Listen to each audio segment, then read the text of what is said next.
Assalamualaikum warahmatullahi wabarakatuh.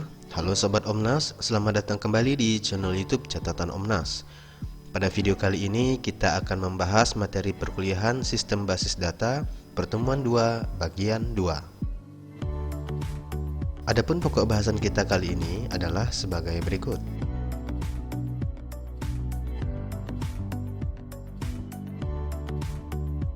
Namun seperti biasa, sebelum kita lanjut, bagi yang belum subscribe, jangan lupa subscribe channel ini dan nyalakan loncengnya ya. Subscribe ya.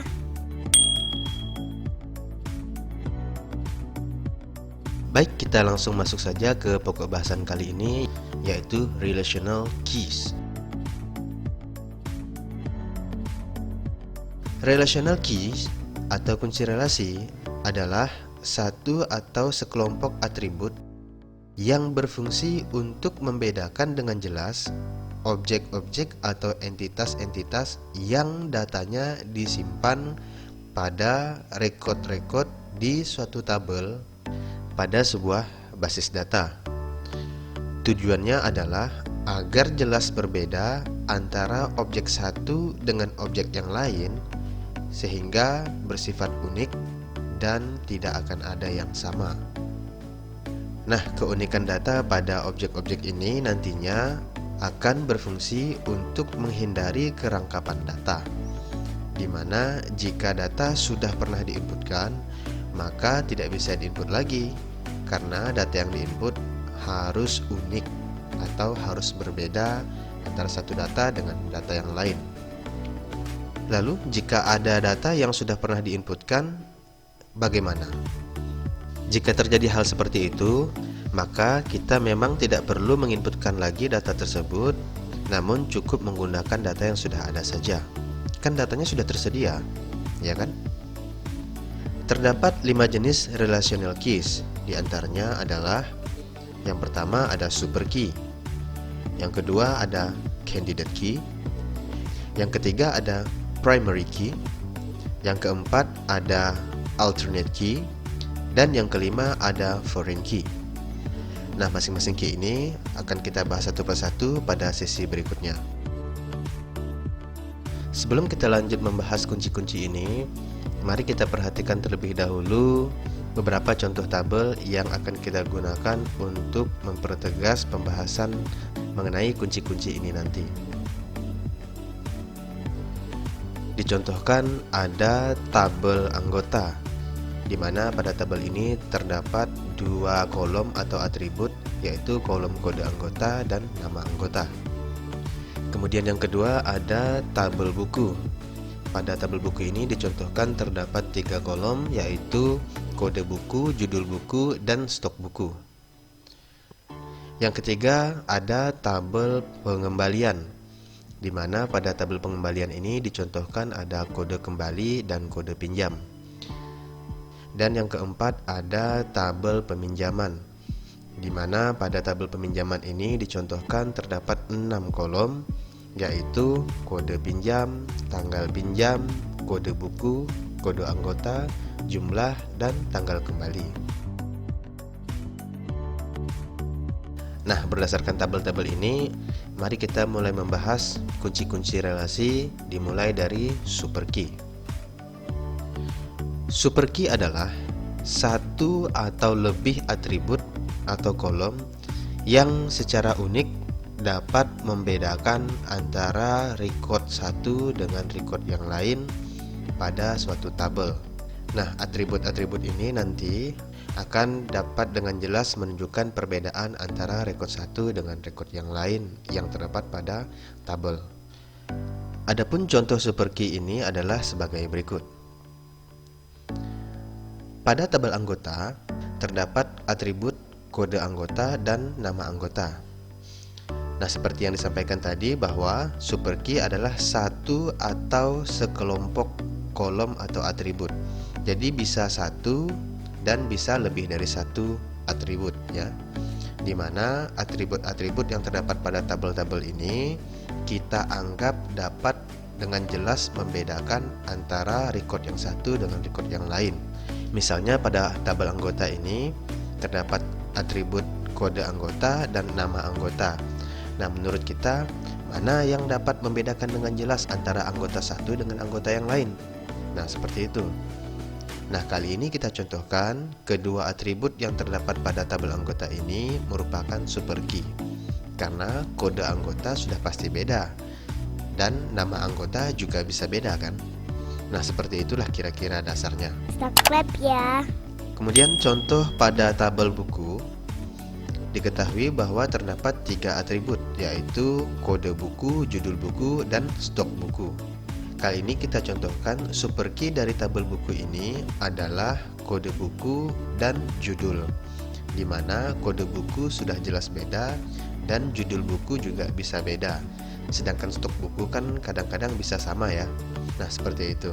Tapi kalau misalnya stok buku mau dijadikan super key juga bisa, karena di sini kita juga bisa lihat bahwa stok buku juga bisa beda kan. Contohnya buku pemrograman C++, stoknya 10, kemudian buku membuat aplikasi 30 menit stoknya 15. Nah, itu sudah beda. Jadi bebas aja. Yang penting dasarnya adalah atribut ini bisa berbeda dan bisa membedakan antara objek satu dengan objek yang lain pada tabel tersebut. Contoh yang ketiga yaitu pada tabel peminjaman, di mana diketahui terdapat 6 atribut, maka dapat kita lihat atribut mana yang kira-kira dapat membedakan dengan jelas antara objek satu dengan objek yang lain. Nah, di sini kita contohkan atribut yang menjadi super key-nya adalah kode pinjam, tanggal pinjam, kode buku, kode anggota, dan tanggal kembali. Jumlah kita tidak jadikan super key. Kenapa? Ya, dari contoh ini kita bisa lihat jumlah itu sama semua kan, satu semua jumlahnya. Nah, seperti itu. Apalagi pada sistem informasi perpustakaan umumnya memang satu anggota hanya bisa meminjam satu buku saja untuk satu judul buku kan. Jadi kemungkinan besar jumlahnya akan sama semua, yaitu 111. Nah, seperti itu. Dan contoh yang keempat yaitu pada tabel pengembalian bisa kita lihat terdapat 2 atribut yaitu kode kembali dan kode pinjam. Nah, kedua atribut ini juga dengan jelas dapat membedakan antara objek satu dengan objek yang lain, yaitu pengembalian satu dengan pengembalian yang lain. Nah, karena itu pada contoh kali ini kedua atribut ini kita jadikan super key. Nah, begitulah kurang lebih caranya menentukan super key pada suatu tabel. Sekarang kita lanjutkan bahasan kita ke kunci yang kedua, yaitu candidate key. Candidate key adalah super key yang tadi sudah kita tentukan dan kita seleksi agar nantinya dapat dipilih menjadi primary key. Jadi candidate key ini adalah super key yang akan dipilih menjadi primary key. Nah, seperti itulah. Adapun contohnya adalah sebagai berikut. Pada tabel anggota, sebelumnya sudah kita ketahui bahwa super key-nya ada 2, yaitu kode anggota dan nama anggota. Nah, dari kedua atribut ini, maka kita pertimbangkan lagi saja kira-kira atribut mana yang paling jelas dapat membedakan antara objek satu dengan objek yang lain, yaitu anggota satu dengan anggota yang lain. Dari karakteristik atribut ini, tentu saja kode anggota lebih dapat membedakan antara anggota satu dengan anggota yang lain. Karena nama anggota kan bisa sama, ya kan? Misalnya kode anggota A01 namanya Adi. Kode anggota A02 namanya Adi juga. Misalnya seperti itu. Karena itu, dari kedua atribut ini, maka yang kita pilih menjadi kandidat key adalah kode anggota. Contoh berikutnya misalnya dari tabel buku. Tadi sudah kita ketahui juga bahwa dari tabel buku sudah kita tentukan 2 super key, yaitu kode buku dan judul. Sama seperti sebelumnya, ya kita pertimbangkan juga kira-kira dari kedua atribut ini mana yang paling bisa membedakan antara objek satu dan objek yang lain, yaitu buku yang satu dengan buku yang lain. Nah, dari kedua atribut ini kita pilih yang kode buku. Dan satu lagi kita contohkan yaitu pada tabel peminjaman. Dari tabel peminjaman ini sebelumnya sudah kita tentukan terdapat 5 super key, yaitu kode pinjam, tanggal pinjam, kode buku, kode anggota, dan tanggal kembali. Nah, sama seperti contoh sebelumnya, ya kita pertimbangkan saja dari 5 super key ini mana yang akan kita pilih menjadi kandidat key, yaitu yang paling bisa membedakan antara objek satu dengan objek yang lain, yaitu peminjaman satu dengan peminjaman yang lain. Nah, kali ini kita contohkan yang menjadi kandidat key adalah 3 atribut, yaitu kode pinjam, kode buku, dan kode anggota. Subscribe ya. Baik, kita lanjut ke kunci yang berikutnya, yaitu primary key. Mungkin sobat sudah familiar dengan primary key ya. Primary key adalah satu atribut yang benar-benar dapat membedakan antara objek yang satu dengan objek yang lain pada suatu tabel. Jadi hanya dengan satu atribut ini kita sudah dapat membedakan antara objek yang satu dengan objek yang lain pada suatu tabel. Nah, itulah yang disebut dengan primary key. Nah, primary key ini berasal dari kandidat key. Ya, tentu saja kandidat key yang terpilih. Karena tadi sudah kita ketahui bahwa kandidat key pun bisa lebih dari satu, ya kan? Nah, kalau memang kandidat key-nya hanya satu, ya pasti itulah yang menjadi primary key. Tetapi kalau kandidat key-nya lebih dari satu, maka dari kandidat yang ada, yang terpilihlah yang menjadi primary key. Dan tentu saja syarat dari atribut yang menjadi primary key ini bersifat unik. Artinya tidak boleh ada value yang sama pada atribut ini, agar nanti benar-benar dapat membedakan antara objek yang satu dengan objek yang lain. Misalnya pada tabel mahasiswa di suatu kelas terdapat 2 orang mahasiswa yang namanya sama, misalnya namanya Adi dan Adi, jadi hanya benar-benar Adi. Nah, bagaimana cara membedakan antara Adi yang satu dengan Adi yang kedua? Nah, dengan adanya primary key ini, yaitu atribut yang unik ini, nanti akan jelas bedanya antara Adi yang satu dan Adi yang dua. Misalnya Adi yang pertama NIM-nya 1220001 dan Adi yang kedua NIM-nya 1220002. Nah, seperti itu. Nah, dengan adanya perbedaan pada primary key ini, misalnya pada NIM di tabel mahasiswa, maka akan dapat dibedakan dengan jelas antara Adi yang satu dengan Adi yang lain. Nah, itulah fungsi dari primary key. Jadi sebagai atribut yang menunjukkan keunikan dari setiap objek yang terdapat pada tabel di suatu basis data. Berikutnya ada alternate key. Alternate key atau kunci alternatif adalah kandidat key yang tidak terpilih menjadi primary key. Nah, pada contoh sebelumnya, yaitu di tabel peminjaman terdapat 3 kandidat key. Nah, tentu saja dari ketiga atribut tersebut hanya satu atribut saja yang terpilih menjadi primary key. Nah, 2 atribut kandidat key yang tidak terpilih tadi itulah yang disebut dengan alternate key atau kunci alternatif. Nah, suatu saat alternate key ini juga nanti akan bisa digunakan untuk membedakan antara objek yang satu dengan objek yang lain pada suatu tabel. Setidaknya bisa dijadikan sebagai kunci tambahan untuk mempertegas perbedaan antara objek yang satu dengan objek yang lain pada suatu tabel atau relasi. Nah, sekali lagi, alternate key atau kunci alternatif adalah kandidat key yang tidak terpilih menjadi primary key tadi ya. Dan kunci yang terakhir adalah foreign key. Foreign key sebenarnya adalah primary key yang digunakan sebagai penghubung pada suatu relasi. Jadi misalnya suatu tabel berhubungan atau berelasi dengan tabel yang lain, maka yang menjadi penghubung antar tabel tersebut adalah foreign key ini. Contohnya adalah sebagai berikut. Misalnya terdapat 2 tabel ya, di mana kita contohkan ada tabel buku dan tabel anggota. Pada sistem informasi perpustakaan, hubungan antara anggota dengan buku salah satunya adalah anggota melakukan peminjaman buku. Maka dari hubungan ini, dari relasi ini akan tercipta suatu tabel, yaitu tabel peminjaman, di mana fungsi dari tabel peminjaman ini adalah untuk melakukan pencatatan peminjaman buku yang dilakukan oleh anggota. Adapun contoh relasinya adalah sebagai berikut. Nah, pada tabel buku terdapat primary key yaitu kode buku, dan pada tabel anggota terdapat primary key yaitu kode anggota. Nah, primary key inilah yang menjadi tanda relasi antara tabel anggota, tabel buku dengan tabel peminjaman, di mana pada tabel peminjaman tercatat kode anggota meminjam buku yang mana, yaitu diketahui dari kode bukunya. Dan primary key dari tabel buku serta tabel anggota yang berada di tabel peminjaman inilah yang disebut dengan foreign key, atau yang sering kita sebut dengan kunci tamu atau kunci asing. Baik, kita lanjut ke bahasan yang berikutnya, yaitu integrity constraints. Seperti yang sudah dibahas pada video sebelumnya, constraint merupakan aturan atau batasan-batasan yang diterapkan pada konsep basis data, yang mana tujuannya adalah untuk menjaga integritas data yang terdapat pada basis data tersebut.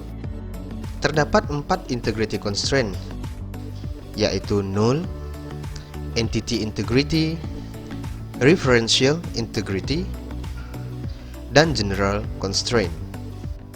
Kita akan bahas satu persatu, mulai dari null. Stop clap ya. Null dapat diartikan dengan nilai yang belum diketahui. Salah satu penyebabnya adalah belum diinputkan atau diterapkannya suatu nilai pada atribut tertentu. Salah satu karakteristik null yang harus diketahui adalah null tidak sama dengan nol. Jadi, jika ada suatu atribut atau kolom yang memiliki nilai 0, maka atribut tersebut tidak null. Karena null itu sendiri memang suatu atribut yang belum atau tidak ada nilainya. Jadi, benar-benar kosong. Sedangkan angka 0 yang merupakan bilangan, itu merupakan suatu nilai, yaitu nilainya 0. Namun, null artinya adalah tidak ada nilai atau kosong sama sekali. Jadi sekali lagi ditegaskan bahwa null adalah kosong. Agar lebih jelas, mari kita perhatikan contoh berikut ini. Dicontohkan pada tabel buku, di mana tabel buku ini memiliki 3 atribut atau kolom, yaitu kode buku, judul, dan stok buku. Nah, pada tabel ini bisa kita lihat bahwa baris ketiga di kolom judul itu memiliki nilai 0, di mana artinya judul pada baris ketiga ini tidak ada nilainya atau kosong. Nah, pada DBMS, atribut atau kolom yang kosong biasanya akan ditampilkan 0 ini. Kosongnya nilai judul buku pada baris ketiga ini disebabkan pada saat menginputkan data, mungkin data administrator kelupaan menginputkan judulnya, atau tanpa sengaja melewatkan judul buku ini pada saat menginputkannya. Dan hal ini bisa terjadi karena pada saat dibuat, atribut pada tabel buku ini memiliki karakteristik constraint null atau boleh kosong pada atribut atau kolom judul ini. Jadi, pada saat membuat tabel, data administrator dapat menentukan aturan atau karakteristik pada setiap atribut atau kolom yang ada pada tabel, apakah bersifat null atau not null. Nah, karena constraint ini ditentukan pada saat membuat tabel, maka harus diperhatikan juga bahwa terdapat atribut-atribut yang constraint-nya tidak boleh null atau harus not null. Contohnya yaitu primary key. Primary key adalah atribut yang wajib not null. Karena jika primary key memiliki karakteristik null atau boleh kosong, maka suatu saat value yang ada pada primary key ini bisa sama, yaitu null, null, null, kosong, kosong, kosong. Nah, seperti itu. Itu kan sama tuh. Sedangkan primary key adalah atribut yang memiliki sifat unik, jadi tidak boleh sama. Karena itu, khusus pada atribut yang merupakan primary key, maka constraint-nya itu harus atau wajib bersifat not null. Dan biasanya pada DBMS aturan ini juga sudah secara default diterapkan pada atribut atau kolom yang merupakan primary key. Jadi sobat tidak perlu khawatir. Baik, kita lanjut ke constraint yang berikutnya, yaitu entity integrity. Entity integrity, seperti yang sudah kita bahas sebelumnya, adalah aturan atau batasan yang menyatakan bahwa atribut kunci atau primary key itu wajib not null. Jadi tidak boleh, bahkan tidak bisa menyimpan nilai kosong atau null. Nah, seperti itu. Dan tadi juga sudah disebutkan bahwa pada beberapa DBMS itu sudah secara default diterapkan pada atribut yang sifatnya adalah primary key. Jadi sobat tidak perlu khawatir. Kenapa begitu? Karena memang primary key kan memang harus ada isinya dan harus berbeda isinya ya. Kalau sama-sama null, sama-sama kosong, ya artinya kan sama tuh. Jadi jika atribut kunci atau primary key nilainya kosong atau nol, berarti tidak unik. Kalau tidak unik, maka tidak bisa membedakan antara objek yang satu dengan objek yang lain yang terdapat pada tabel. Nah, seperti itu ya. Jadi sekali lagi pastikan bahwa constraint pada primary key atau atribut kunci itu secara default not null. Sehingga atribut ini nanti akan berisi nilai-nilai yang unik atau yang berbeda. Kalau not null, ya balik lagi akan ada value yang sama dan itu tidak diperkenankan. Stop clap ya. Berikutnya ada referential integrity. Referential integrity adalah aturan yang menyatakan bahwa nilai foreign key pada suatu tabel itu harus sama dengan nilai primary key. Ya, karena primary key memang merupakan atribut yang bertindak sebagai penghubung antar tabel-tabel tersebut. Jadi, jika suatu tabel berhubungan dengan tabel lain, maka yang menjadi penghubung antar tabel tersebut adalah primary key. Nah, primary key yang berada pada bukan tabelnya, misalnya pada tabel A ada primary key, tabel A berelasi atau berhubungan dengan tabel B, maka pada tabel B primary key ini disebut dengan foreign key. Dan foreign key ini tentu saja harus sama nilainya dengan primary key, karena memang itu adalah atribut yang sama. Justru jika nilai foreign key tidak sama dengan nilai primary key, maka itu artinya kedua tabel tersebut tidak berelasi. Ya, gimana mungkin berelasi kalau nilainya tidak sama? Kalau nilainya tidak sama, ya sudah pasti tidak berelasi, kan seperti itu ya. Karena seharusnya jika terdapat dua tabel yang saling berelasi, maka nilai foreign key dan nilai primary key harusnya sama. Dan yang terakhir ada general constraints. General constraints ini adalah aturan yang ditetapkan oleh administrator pada saat membuat tabel di suatu basis data. Seperti yang dicontohkan tadi, misalnya administrator menentukan bahwa suatu atribut itu karakteristiknya boleh null atau tidak. Nah, seperti itu. Nah, itu salah satunya ya. Dan biasanya constraint atau aturan-aturan yang diterapkan pada tabel-tabel ini, pada atribut-atribut ini adalah aturan-aturan yang terdapat pada suatu organisasi, sehingga nantinya sistem basis data yang dirancang dan dibangun itu benar-benar sesuai dengan yang dibutuhkan oleh organisasi, instansi ataupun perusahaan tersebut. Adapun contohnya adalah sebagai berikut. Misalnya adalah prosedur peminjaman buku pada suatu sistem informasi perpustakaan, di mana biasanya aturan yang diterapkan pada sistem informasi perpustakaan adalah buku tidak bisa dipinjam jika stok sisa satu. Nah, maka jika ada anggota perpustakaan yang ingin meminjam buku, namun buku tersebut stoknya sisa satu, maka proses peminjaman ini tidak dapat dilakukan. Dan contoh yang lain adalah anggota perpustakaan boleh meminjam buku jika sudah mengembalikan semua buku yang dipinjamnya. Nah, jadi misalnya seorang anggota perpustakaan ingin meminjam buku, tapi pada saat diperiksa di sistem informasi perpustakaan, ternyata anggota perpustakaan ini masih ada buku yang belum dikembalikan. Maka otomatis anggota ini tidak diperkenankan meminjam buku baru sebelum yang bersangkutan mengembalikan semua buku yang dipinjamnya dari perpustakaan tersebut. Dan contoh-contoh yang lain tergantung dari aturan-aturan atau prosedur-prosedur yang diterapkan pada masing-masing organisasi, instansi, ataupun perusahaan. Stop clap ya. Oke, itu dia pembahasan materi perkuliahan sistem basis data pertemuan 2 bagian 2. Semoga dapat dipahami dengan baik ya.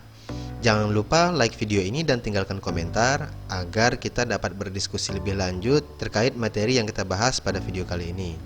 Dan jangan lupa share video ini ke media sosial sobat agar teman-teman yang lain juga dapat mengambil manfaat dari video-video yang ada di channel YouTube ini.